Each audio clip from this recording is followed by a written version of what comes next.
एक दिन I was randomly reading about Acharya Chanakya की कैसे उन्होंने ऑलरेडी इस्टेब्लिश नंदा एम्पायर को डिस्ट्रॉय करके चंद्रगुप्त मौर्य को मगध का सम्राट बनाया और आगे जाके ऑलमोस्ट पूरे अखंड भारत पर राज किया। आई रेड कि उनका टैक्स सिस्टम कितना ब्रिलियंट था, आर्मी मैनेजमेंट कितना तगड़ा था। But then when I tried finding that one thing that made Chanakya what he was, तो आई फाउंड कि वो चीज थी चाणक्य की तगड़ी फॉरेन पॉलिसी। और इस वीडियो में I am gonna explain that foreign policy of Chanakya that made Magadh look like this.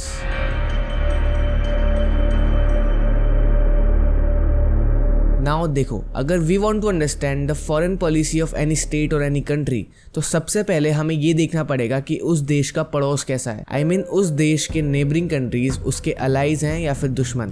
तो इसी चीज के लिए चाणक्य ने एक थ्योरी फॉर्मुलेट करी थी, जिसको समझ के आप ये समझ जाओगे कि चाणक्य अपने नेबरिंग कंट्रीज को कैसे इवेल्युएट करते थे कि वो पोटेंशियल अलाय है या पोटेंशियल एनिमी। तो let me explain you this theory. सबसे पहले देखो, दिस सर्कल इज द विजिगिशु, that means the aspiring king. अभी के लिए ये समझ लो कि ये हमारा देश है। तो चाणक्य बताते हैं कि ये जो हमारा देश है, इसका जो इमीडिएट नेबर है, जिसके साथ हम बॉर्डर शेयर करते हैं, जैसे हमारे केस में पाकिस्तान या चाइना, तो ये जो इमीडिएट नेबर्स है ना, ये हमारे अरी हैं। मतलब ये देश हमारे पोटेंशियल एनिमी है। इसके बाद इन देशों के जो इमीडिएट नेबर्स है, जैसे पाकिस्तान का ईरान, चाइना का रशिया, वो हमारे पोटेंशियल मित्र हैं, क्योंकि मोस्ट प्रोबेबली ये देश हमारे दुश्मन देश के साथ बॉर्डर शेयर करता है, तो उसकी कुछ ना कुछ प्रॉब्लम्स तो होगी हमारे दुश्मन देश के साथ। इसके बाद इन देशों के जो इमीडिएट नेबर्स है, जैसे ईरान एंड रशिया के इमीडिएट नेबर्स, वो हमारे पोटेंशियल दुश्मन होंगे, क्योंकि हमारे एलाइज की उनके साथ कुछ ना कुछ प्रॉब्लम चल रही होगी, क्योंकि वो उनके साथ बॉर्डर शेयर करते हैं। And this continues like that. इसके अलावा चाणक्य ये भी बताते हैं कि कोई देश आपका दुश्मन या दोस्त होने के अलावा भी कुछ हो सकता है, जैसे इट कैन बी अ उदासीन स्टेट। उदासीन मतलब एक ऐसा देश जो कि अपने आप को किसी के साथ अलाइन नहीं करता, that means a neutral state. It can also be a मध्यम स्टेट, दैट मीन्स एक ऐसा कंट्री जो कि सबके साथ एक बैलेंस रिलेशनशिप बना के चलता है, जो कि दो देशों के बीच में एज एन इंटरमीडिएट काम कर सकता है। तो बेसिकली इस पूरी थ्योरी का मेन क्रक्स ये है कि एक देश का इमीडिएट नेबर उसका पोटेंशियल दुश्मन होगा एंड एक इनडायरेक्ट नेबर पोटेंशियल दोस्त। नाउ एक चीज समझने की है कि चाणक्य ये नहीं बोल रहे हैं कि this is an iron law, मतलब हमेशा ऐसा ही होगा। मतलब आपका इमीडिएट नेबर जिसके साथ आप बॉर्डर शेयर करते हो, वो आपका कभी दोस्त हो ही नहीं सकता, और आपका एक इनडायरेक्ट नेबर कभी आपका दुश्मन हो ही नहीं सकता। Not like that. Chanakya is saying कि these countries are the most natural ally और एनिमी, और एक देश को पावरफुल बनने के लिए इनमें से ज्यादा कंट्रीज को अपना अलाय बनाने की कोशिश करनी चाहिए। So this was the Mandla theory by Chanakya. Now the interesting things comes into the scene.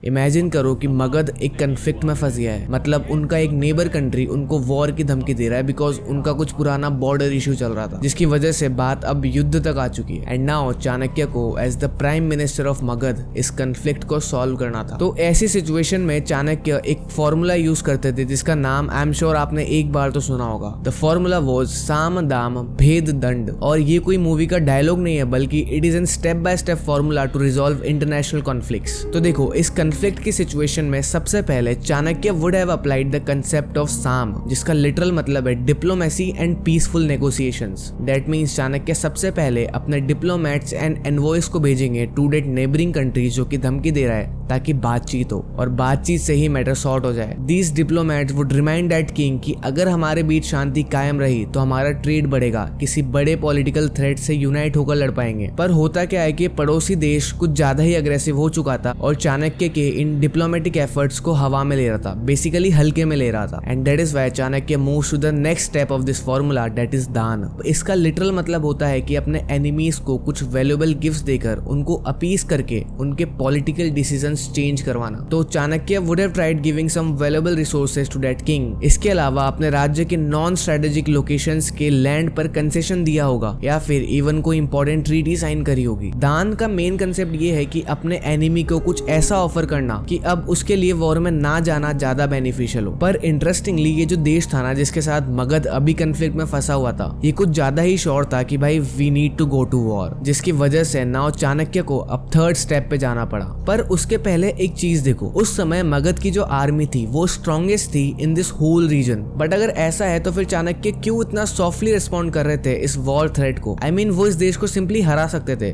पर फिर इतनी हाथाजोड़ी क्यों? देखो, Chanakya was an extremely learned statesman and उनको पता था कि ये जो वॉर्स होते हैं ना, ये सुनने में तो बहुत अट्रैक्टिव होते हैं but they are absolute waste of money, resources and blood. तो इसीलिए उनके हिसाब से वॉर के पहले हर वो कोशिश करनी चाहिए जिससे वॉर ना हो। इसीलिए इस कन्फ्लिक्ट सिचुएशन में चाणक्य ने पहले साम और दाम से इसको सॉल्व करने की कोशिश करी because they are peaceful methods. But अब टाइम था थर्ड स्टेप का, दैट वाज भेद। अभी तक चाणक्य बहुत एथिकल तरीके से डील कर रहे थे but it was now high time to go unethical because bhed का लिटरल मतलब है मैनिपुलेटिव टेक्निक्स को यूज करके अपने एनिमी के अंदर ही अंदर कुछ ऐसे इंटरनल कन्फ्लिक्ट्स खड़े करवा देना ताकि वो अपने इंटरनल मैटर्स में ही पूरा उलझ जाए। तो चाणक्य ने इतने सालों से जो स्पाइस डिप्लॉय किए हुए थे इस दुश्मन देश में, उनकी मदद से, उनकी इंटेलिजेंस की मदद से चाणक्य ने बहुत सारे इंटरनल कन्फ्लिक्ट्स खड़े करवा दिए उस देश में, जिसकी वजह से now that country was not able to wage a war against Magadh. और Chanakya was now kind of happy कि चलो बिना युद्ध लड़े कन्फ्लिक्ट सॉल्व हो गया। बट इंटरेस्टिंगली ये देश उन इंटरनल कन्फ्लिक्ट से बहुत जल्दी बाहर आ गया and it was again ready to wage a war against Magadh. और अब चाणक्य श्योर थे कि इस मामले को खत्म करने के लिए लास्ट स्टेप पर जाना ही पड़ेगा एंड दैट वाज दंड, जिसका मतलब आई एम श्योर आपको पता है।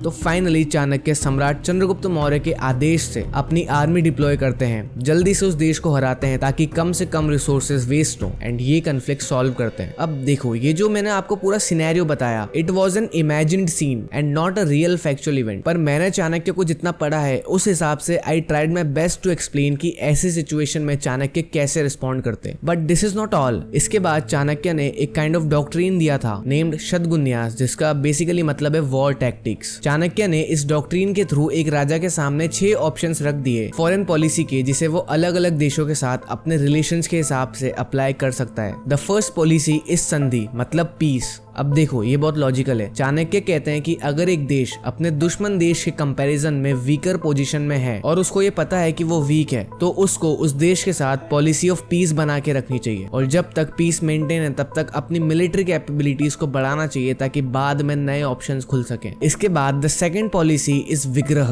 That means war. जब एक देश को पता है कि उसकी मिलिट्री पावर उसके दुश्मन देश से बहुत ज्यादा है और बहुत ज्यादा रिसोर्सेज नहीं लगेंगे उसको वॉर में हराने के लिए, तो Chanakya says you must go to the war. अब यू कैन से कि ये तो गलत है। अभी थोड़ी देर पहले मैंने बताया कि चाणक्य वॉर में जाने से पहले शांति की हर कोशिश करते थे, पर यहाँ पर तो कुछ अलग ही है। देखो, Chanakya was not a blind supporter of peace. उनके लिए देश का इंटरेस्ट सबसे पहले था, तो वो पीसफुल मेथड्स तभी अप्लाई करते थे जब वॉर में जाना बहुत एक्सपेंसिव होता था इन टर्म्स ऑफ रिसोर्सेज। पर अगर कोई छोटे मोटे किंगडम्स होते जिनसे युद्ध करने में ज्यादा रिसोर्सेज वेस्ट नहीं होते, तो वॉर करना ही समझदारी होता। इसके बाद the third policy would be आसना, मतलब न्यूट्रल रहना या फिर kind of wait and watch करना। तो अगर एक देश और उसके एनिमी का power potential kind of equal है, तो अभी कुछ समय के लिए न्यूट्रल रहना बेस्ट है ताकि अभी कुछ कॉन्फ्लिक्ट ना हो। एंड अगेन इस शांति के समय को यूज करना चाहिए अपनी मिलिट्री कैपेबिलिटीज को बहुत बढ़ाने के लिए ताकि बाद में एनिमी के अगेंस्ट ऑफेंसिव हो सके। इसके बाद the fourth policy would be N,